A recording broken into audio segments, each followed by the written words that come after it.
भारतीय शहर हैदराबाद में गैर मामूली वाक़या पेश आया जहां एक कारोबारी खातून ने टीवी एंकर को अगवा करके शादी करने की कोशिश की।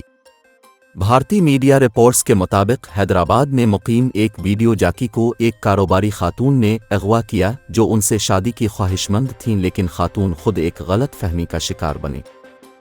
मज़कूरा खातून ने रिश्ता करवाने वाली एक वेबसाइट पर एंकर की तस्वीर वाला अकाउंट देखा जो दरअसल एंकर नहीं बल्कि कोई और चला रहा था और एंकर की तस्वीर वहां इस्तेमाल की गई थी। बाद अज़ां टीवी मेज़बान की शिकायत पर खातून को गिरफ्तार कर लिया गया था।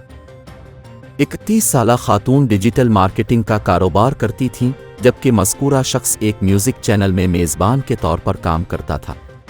2 साल कबल खातून ने इस वेबसाइट पर एंकर की तस्वीर लगी प्रोफाइल देखी और चैटिंग शुरू कर दी। जब उसे एहसास हुआ कि ये जाली अकाउंट है तो उसने वीडियो जाकी से राब्ता किया।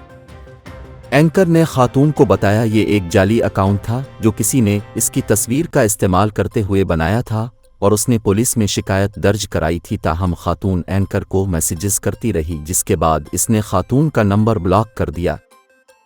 खातून बेजिद थीं कि उन्हें वीडियो जाकी से ही शादी करनी है।